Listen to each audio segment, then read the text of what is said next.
Hey, what's up, guys? There's gonna be a little bit of background noise for probably, I don't know, another maybe 10 minutes or so. I'm just finishing up a test print, so if it sounds like a bunch of robots are doing dirty stuff in the background, it's just the printer. So, mm, let's see. Let me go ahead and get my other screen up, and we'll get started. I'm gonna pull that up here. All right, live stream. Click, click, click, click. Maybe open. Pop out the chat, and we're gonna be good to go. Let me turn that off. Pop out chat. Cool. Well, I just got the notification. That's good. Hopefully everybody is doing well. It is December. Sorry I didn't get any content out this week. Told you guys that it was a pretty rough month. It looks like that's been extended till next month. So I'm going to try to get back on schedule next week when it comes to videos. Try to get some more stuff out for you guys.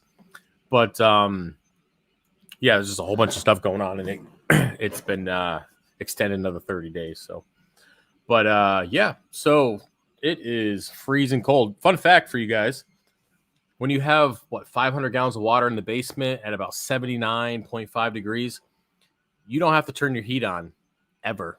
It's like 70 degrees all the way up here on the second floor. And I haven't turned my heat on in like 4 months, something like that. I mean, the AC has been off for a while, but yeah, just all the heat from downstairs rises. Of course, all the heat from the printers gets blown out through the vents, but just all that water, all that heat just kind of rising through the house. It's pretty nice. Now, I will admit it's a little cold sometimes in the morning, but yeah, not too bad. But yeah, we're gonna just kind of see how this goes. If you guys have questions, feel free to add them. If not, I'm gonna end the live stream because I got other shit to do.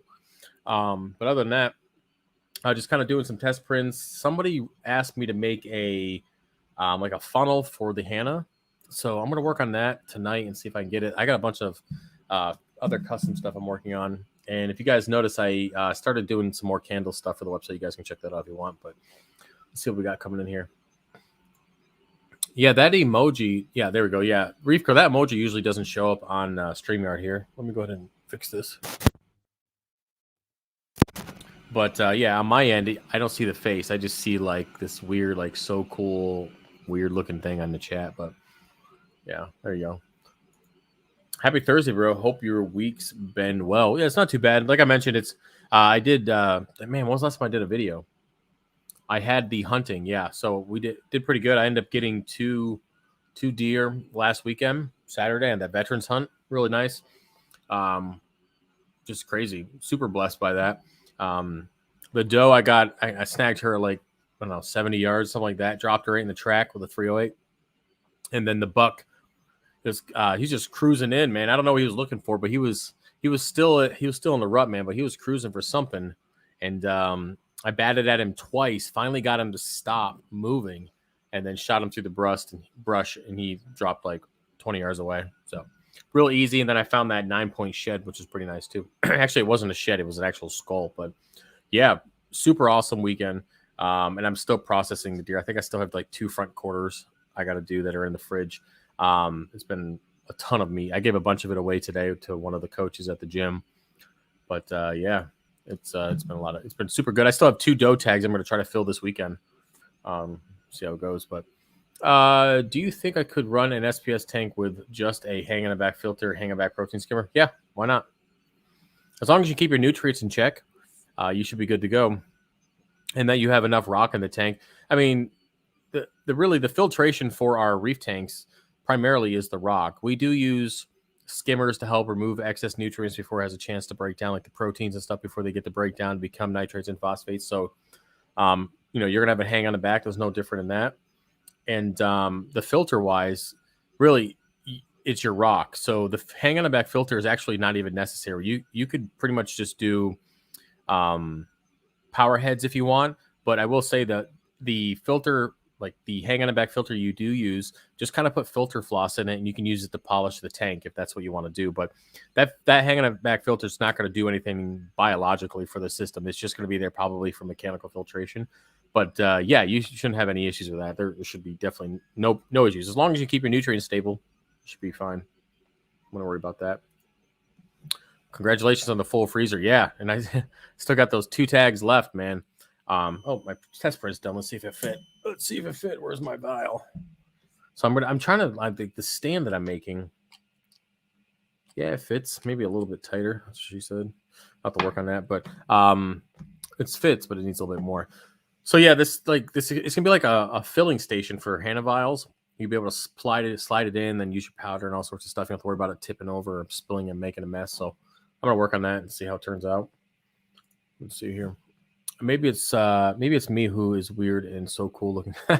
Yeah, probably. Well, that picture you got going on there. But getting getting burnt edges on some of my corals. Not sure why. Water is within parameters. Well, usually when it comes to burnt edges, there's 3 reasons that I've seen, and more or less like talking about the tips of the corals, right? So either you're getting too much direct flow, which just means that you're kind of blasting the colony and the skin is peeling off the coral. That's one reason. Second one is going to be too much light. That's pretty common for that. Usually, the whole colony will go kind of pale before the tips start to burn out if it's nutrient related or light related. And then the other thing is nutrients. If your nutrients are too low, again, the colony is going to start to go pale, and then the tips start to STN, and then it would kind of work its way down depending on what kind of coral it is. But I find that like on bird's nest, it's really common, especially when you have a lot of flow. Just with the polyps, it seems like the polyps on bird's nests and stuff like that are, I don't know, I wouldn't say they're fluffier than usual than other corals, but they seem to be a little bit more sensitive. Just something I've noticed with that. So double check your flow. Make sure you're not blasting the corals. Double check your lighting. If it's been good up to this point, you haven't had any issues, and you haven't made any changes to your lighting, I doubt it is your lighting. And then check your nutrients. Most of the time, it's either flow or nutrients, depending on what you've changed recently. But it's worth checking those out. Other than that, if you haven't had any major fluctuations with alkalinity, I mean, if you notice that you were, say 7.5 or whatever, 8 DKH 2 days ago, and then you're at 10 today, then that's probably a contributing factor. So make sure your alkalinity is stable as well. What's up, man? No problem, man. Hello, UK Repro. What's up? I'm trying to see. I have to look over to the other chat to see what emojis they are. Oh, is that the one with? Is that the face with the dick? It is. Yeah, I appreciate you guys using that. That 125. What brand is it? I don't know, man. Go watch the video that I have on the tub. I don't. People keep asking me that. Go watch the video. I don't know. I'd have to go down there and look at what the brand is. I don't know. I know you have mentioned this before, but how quickly can you bring up nitrates, say from 0? Well, it depends on the tank. If it's just a soft coral LPS type of tank, you could probably do it within a day. I don't know how far you plan on going up. You're trying to go to like 10 ppm. I mean, what are you just trying to get into the optimal range of 3 to 5 ppm? So I'm going to assume that's what you're trying to do. You could probably, with like a standard tank, you could probably do it over like a day. If it's SPS, I would do it over a couple days, just again to give the tank time to adjust. And then be careful when you dose. You have to give the time for the tank to adjust. Plus, make sure you're testing at the right time of the day. You don't have any feeding that is, associated or anywhere around your testing time. That way, you don't get false readings. But also go slow. But if it's an SPS tank, just go slow. Take your time. I mean, I doubt it dropped to 0 overnight. So, it took a little bit of time of not paying attention for it to do that. So go ahead and just take your time. You should be good. If you start noticing that, I will say before I move on, if you start noticing if you're increasing your nitrates and you start getting the corals start to kind of pull in all their polyps, like the 0 polyp extension, slow down a little bit more. I find that they get a little bit stressed out if you go too quickly, and that just might be an indication that they're stressed. So just keep an eye on that. Do you have chronic waste disease here? Yes, are there? Yes, we do. I lost 2 of my deer to it this year after they were already processed. What do you mean they took it away from you? Yeah, we have chronic waste disease here for sure. There are some counties that are really bad.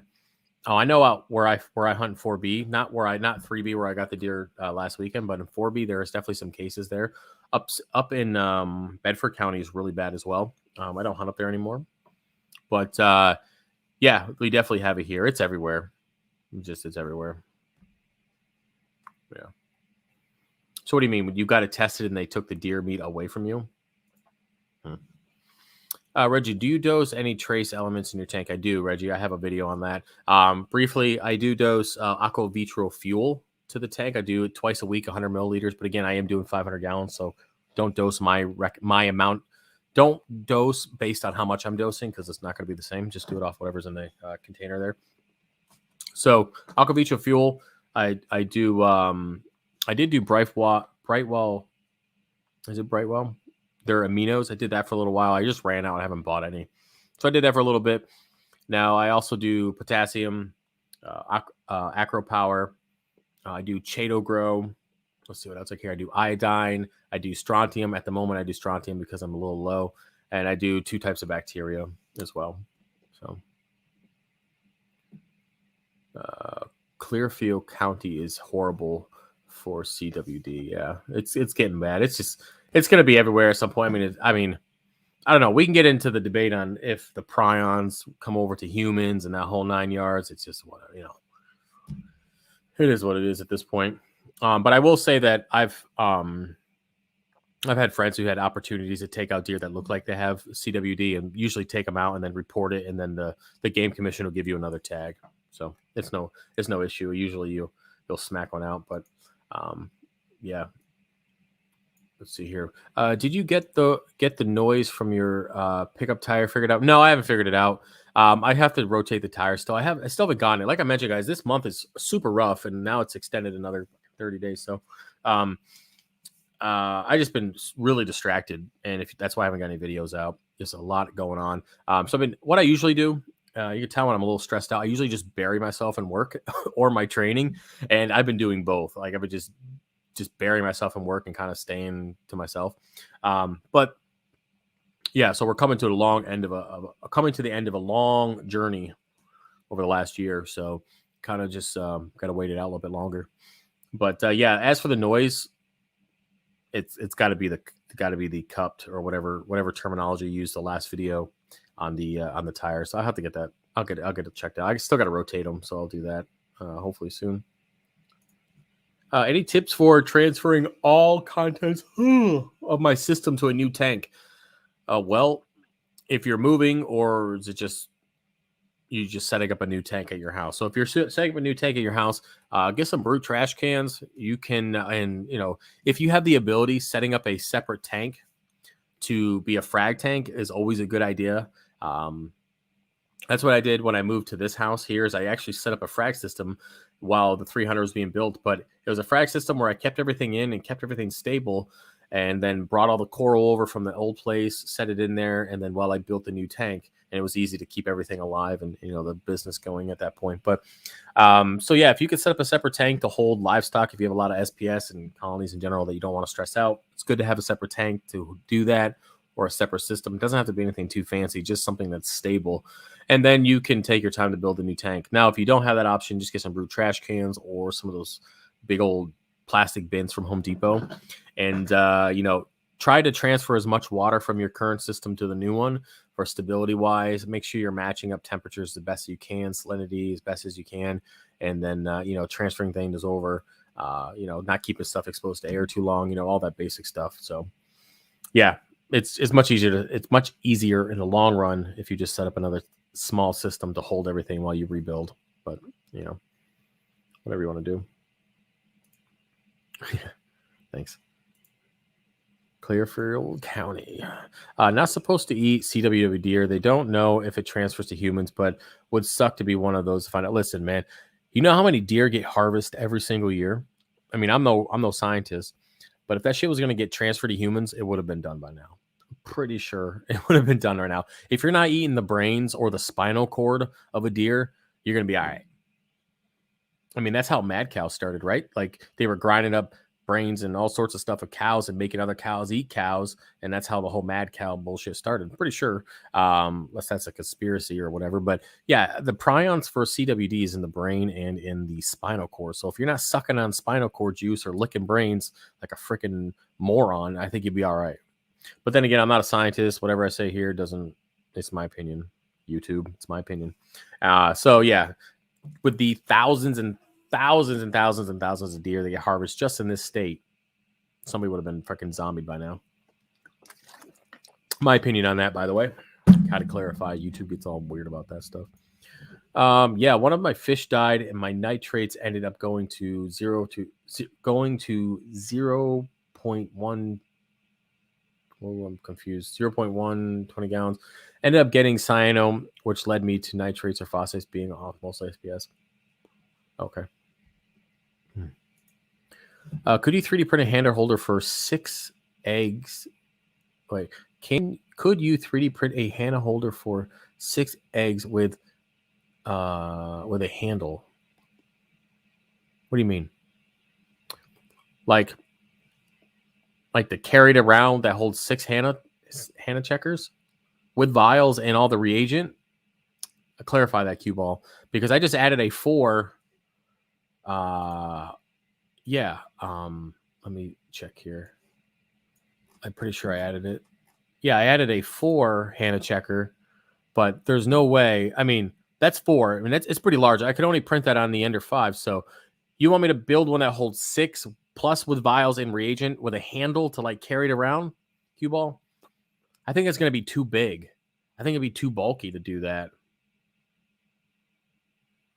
I mean, this is pretty big. I mean, I don't remember exactly. I have one printed downstairs, but I mean, measurement wise, it's pretty large.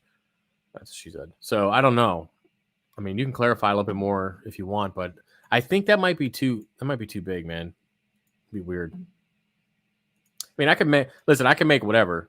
I mean, if you want something custom, hit up the custom 3D printed items, but I mean, I can make whatever you can imagine. It's just, would it be beneficial long run? That's kind of where I'm getting at. How about a handle on 4? So what do you mean handle? Like a coffee mug handle? Like, what do you mean? Explain, please. I'm not gonna let you know. Business keeps the PTSD and life stress at bay. I tend to bury myself with other things as well.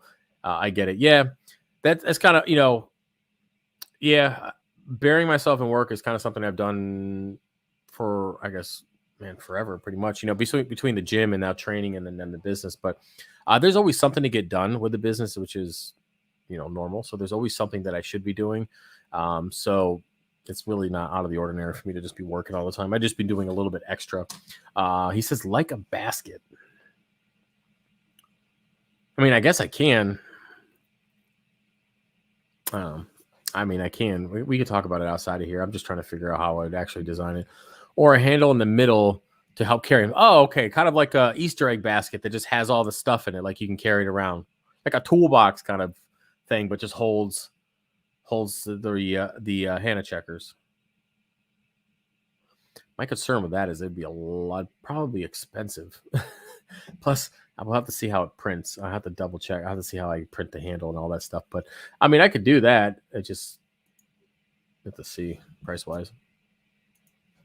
You could 3D print a tiny funnel for putting powder reagent into the Hannah cuvettes. I bought some on Amazon. They work great. Yeah, I have one of those. I'm going to finish up one of those, but I'm talking about something a little bit more. Like I was going to do a whole filling station, so you can hold your vials in it. But what you do is the funnel's built into the station, so you just your vial just slides in, and then you can pour your reagent in, or it holds the vial, and then you twist on the funnel, so you don't have to worry about it falling out. And then it's in place, so you don't have to worry about tipping over. So that's kind of what I was thinking. There's a bunch of different ideas that I have going on. Yeah, so cue ball reef, I can make that. But it'd have to be a custom item for right now, because I don't know if that'd be something that people would be necessarily interested in long term. Yeah, I mean, I can make that. But yeah, Reef Girl, that funnel, I'll have the funnel and the station done within the next couple days for the Hannahs. I got to see, there's a fine line between like all the ideas that you guys send in. I mean, I have a whole list of ideas that I want to do for printing, but then I have those, and then I have custom items. So I have to make sure I get my custom stuff done. And I have a stack here, like enough to keep me busy for a while. Let's see. Ryan says, could not dosing trace cause SPS to die? I water change every 10 days, but don't dose trace. Struggle with SPS and having trouble pinpointing what could be elk. Stay stable. Well, Ryan, if you are worried about your trace elements being low, you need to do an ICP test, because that will confirm if they're actually low or not, if there's something in there that could be an issue. But when you do your water changes with, if you have a decent salt, you're not just like using table salt or anything, which, by the way, I don't think you can do anyways. But if you're doing water changes with a decent salt, you're getting trace elements during those water changes. All right, so you don't have to worry necessarily about dosing trace elements. I recommend people do it when they start growing so much coral that they're out competing their water changes when it comes to those trace elements. And the only way you're going to know that is if you're doing ICP tests like every 3 months or something like that. I usually do them every 3 to 5 months. And that's just to make sure there's no heavy metals or nothing crazy in the tank, or the kids didn't throw a battery in there, which, by the way, I found 2 AAAs next to my Nios Quantum 300 the other day. I was like, I noticed because I saw one of their race cars didn't have batteries, and I'm like, well, there's only 2 places these batteries are. They're either in the dog's cage or they're in the sump, and they were in the sump. So that was fun. I'm glad I got them out early. But anyways, yeah. So do your water changes are fine. You're getting trace elements that way. If you're concerned about not having enough trace elements, or that you might be out competing, yawning over here, then do an ICP test to see what you got. That's what I would say. Other than that, if you're still struggling with SPS and your trace elements where they should be, you might have alkalinity, might not be as stable as you think. You might have too much light, not enough nitrates, phosphates, stuff like that. All those things that contribute to SPS not doing well. Can you just hunt on public land? We can't do shit here, and no bow hunting. Where are you? Oh, UK. Can you just hunt on public land? Yeah, you can hunt on public land or private land here. If you hunt on public land, you need to make sure you have, depending on if you have like the standard buck tag, you can hunt anywhere in the state of Pennsylvania. But if you have a doe tag, you have to, they're broken up into, I forgot the terminology for it, but there's like sectioned out by like 3B, 4B, 5B, 6B, whatever. Basically, there's sections of Pennsylvania. And if you want to hunt in that section for, say, a doe, and you want to apply for a doe tag license, you have to know that number. Like I hunt in 4B and 3B, and then you apply for it. If you happen to get it, then you can hunt there. So that means you can only hunt that doe in that particular area, it's a pretty big area, but I'm just saying. So that's public land. Now on private land, you can do whatever the hell you want because it's private land. It's your land, right? So, but of course, you can't hunt more deer than what you have tags for. So let's see here. What coral is that front and center? Let me look. We back up here. That's a Lobo, and it's actually right now it's double that size. It's big. It's so big now it's creeping up the rock. Yeah, that's the Lobo I got from Brian. Big old. I mean, it was just a biddy a long time ago. Like 5 years ago, it was just a biddy. Now it's getting there. I'm always spilling my hand in reagents. Yeah, I'm gonna work on this. I'll get it done. I just want to do something different. So you'll be able to get little funnels if you want, or you can get a screw-on funnel, and then I'm gonna do the station as well with a screw-on funnel, and you can hold all your stuff. Make it interesting. Just add some variety to the website. Bambi killers. Yeah, that's right. Damn straight. It tastes good. I actually just made jerky today. I've been chomping on it. Too many members of the public land. Yeah, I usually don't do rifle season on public land, but I am going to go out tomorrow or Saturday, definitely Saturday, and trying to fill another doe tag. Kids, glad you caught those batteries. We'll do, and thank you. Yeah. Batteries. That's one of a million things that I find in the sump. I usually check every day at this point. Because I'm always down there working. They have free range of the house. They do whatever they want. Everything's locked up. Like anything that's dangerous, covers and poisons and stuff. All that stuff's locked up. But who's to say that they don't take their toy car apart and take the batteries out, and then put them in the sump? I mean, they're a bunch of free range kids, man. As long as they're not killing each other, they let them pretty much, run around the house. And if they want to go take a nap, then go take a nap. Or they want to get something to eat, go in the fridge, do what they got to do, man. Hey, Trav, been doing the all-in-one thing, starting on Refugium. Need some help. What do I need to start exactly besides light, Chato? May seem like a dumb question. My first one my first one. Oh, let me read that again. Sure. Hey, Trey, I've been doing all in one thing. Okay, so starting with the free gym. These are questions you're asking because I don't see the question. Like, what are you trying to ask here? I feel like I'm either missing what you're asking or I'm just not reading it right. What do I need to start exactly? So you're talking about you need advice on how to start an all-in-one tank. Is that what you're asking, Gerald? Just to clarify so I know what you want to do. I know there isn't much room to type here, so I know you might not be getting out everything you want, but just ask specific questions in the comment section and break them up, and then I'll answer them one by one. Man, I'm losing my voice already. What have I been doing this for 25 minutes? But shit. What's up, Refit? Travis, can I send you a video email of what I have in mind with the hand holder? Yeah, just go to the website, just send it through the chat system. If you send it to my email, it's gonna be a little while till I get that. I mean, I tell people, I go through my email every night, but it takes me a little bit to get through.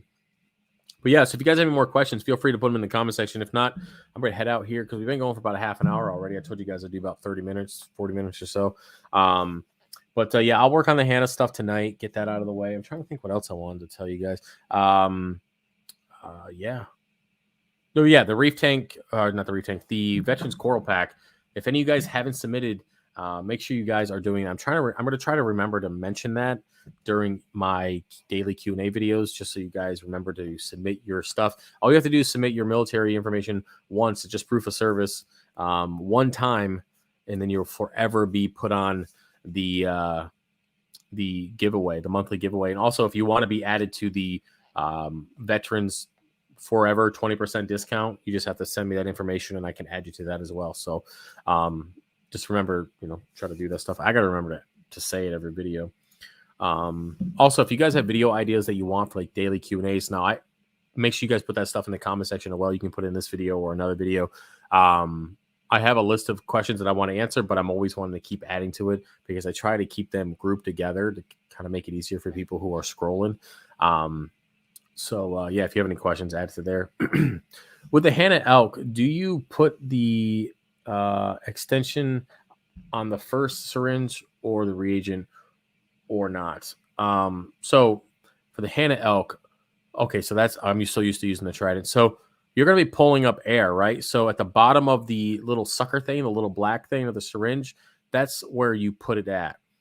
That air gap is just between the end of the nozzle and that little plunger thing. So that gap is normal. So you're going to just, pull it up and then you take the little black part or whatever it might be, whatever's pulling, whatever's pulling the air right above the air. You're going to put that on the one. Okay. You're not going to put the liquid there because then you're going to have more because you're compensating for the air. Well, that makes sense. What is the best elk tester? I'm using Red Sea and find it really hard to read. Hannah Checker, hands down, is the best. Trident's pretty good too. Yeah, so Trident or Hannah. Probably budget wise, Hannah's probably your best bet. No problem, Sean. Can you submit Veterans ID card as proof of? Yeah, you can. Yeah. I don't know. I don't think. Yeah, Veterans IDs. At least I don't know if the VAs do it anymore. But yeah, you just make sure there's nothing crazy personal on it. Like I don't need any social security numbers. I don't need your address. I mean, I would recommend that you make an account on the website first, so you have your shipping information already in there. And if I have to link a discount code to your account, it's probably easier that way. But yeah, just don't send me any social security numbers. I don't need your address. I don't need date of birth. I don't need anything sensitive, personal like that. So you can just blank all that stuff out. I just need to see your face and your name, and then have an email address associated with it.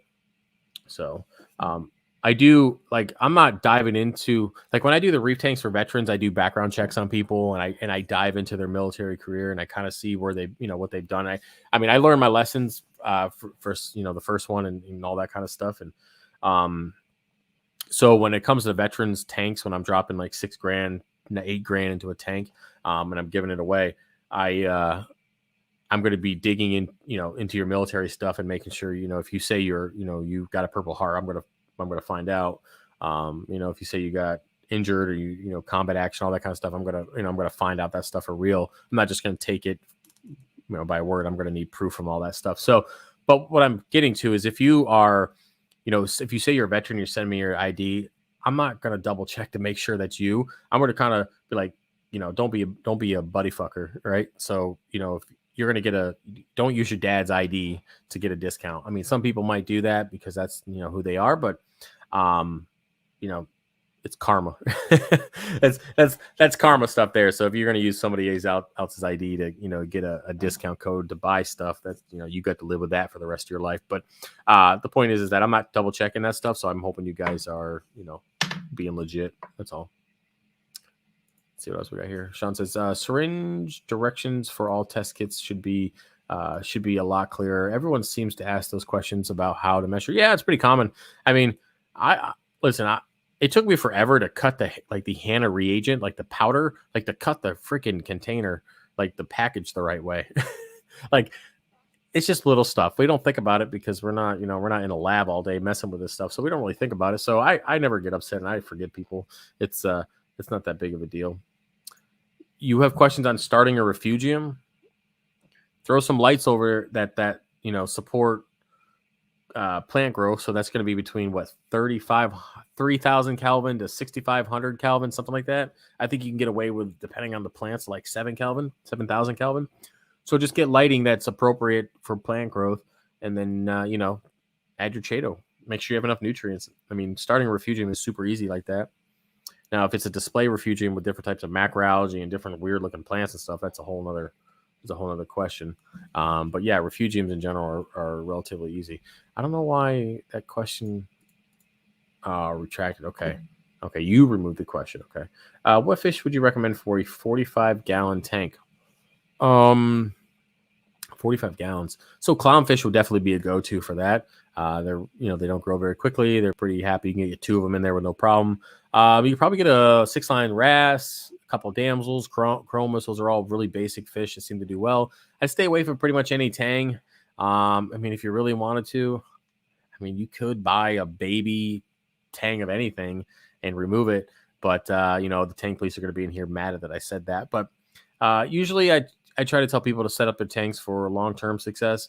I don't know how long you plan on being in a 45-gallon. I don't know what your plans are in general, but try to stay away from anything that's going to get any larger than like 4 or 5 inches. Is probably not going to be good for you to be any bigger than that. There's a bunch of, like there's hawkfish. There's a that weird looking one that kind of jumps around from rock to rock with the black eyes. It's a redfish. I don't remember the name of it. That's a pretty cute fish. So there's a bunch, anything relatively small, you should be fine. If you're going to have sand, you can get gobies, which are pretty cool. You starfish, all that kind of stuff. So, yeah, just stay away from tangs. I'd stay away from pretty much any eel. I don't really know of too many eels that stay small enough for a 45-gallon. I mean, maybe a baby snowflake for a while, but even then it's going to outgrow. Yeah. It's kind of hard with a 45-gallon. You can just pack it full of coral and be happy with that too. Is it best to set up an apex before you set up your system or during the process of cycling when the first livestock? Well, I mean, if you're just building the setup, it's probably easier just to do it when you can run all the wires and stuff around the tank. You can move probes around. You can do all that kind of stuff without worrying about water or electricity or anything going at the moment. So yeah, it's definitely easier to set it up before you set up or as you're setting up your system before you get water or start the cycling process or anything like that. But there's a lot of people who already have tanks up and running that buy apexes all the time to set them up. So for me personally, I like to run on my wiring, because I'm big on cable management. You guys know that. I'm super, super finicky about that. That's a joke, by the way. I'm awful at it, but either way, yeah, flame hawkfish. That's exactly what that fish is called, Andrea. I love that fish. I don't have one because I like what they look like. They're pointless. They don't do anything, but they're not useful, so they're not coming in the tank. But anyway, I forgot what I was saying. Yeah, so you can, people are buying apexes all the time that don't have tanks set up, so you're good with that. But anyways, guys, I think I'm done with the live stream tonight. I'm going to go work on this Hannah Vial stuff. Sorry if I seem a little, I wouldn't say down, just a little, I'm just exhausted. This month has already been crazy, holiday month, everything like that. I'm just kind of mentally, maybe emotionally drained. So, yeah, hopefully next week will be better. I'm going to try to get more videos out. If you guys want some specific questions answered, put that stuff in the comment section. And yeah, thanks for all the support on the website. Ton of stuff coming in. You guys are like going nuts on the 3D printing. really, really, really support that stuff. I really appreciate that stuff. You guys supporting the channel. And yeah, that's about it. I'll see you guys next week. All right. Peace.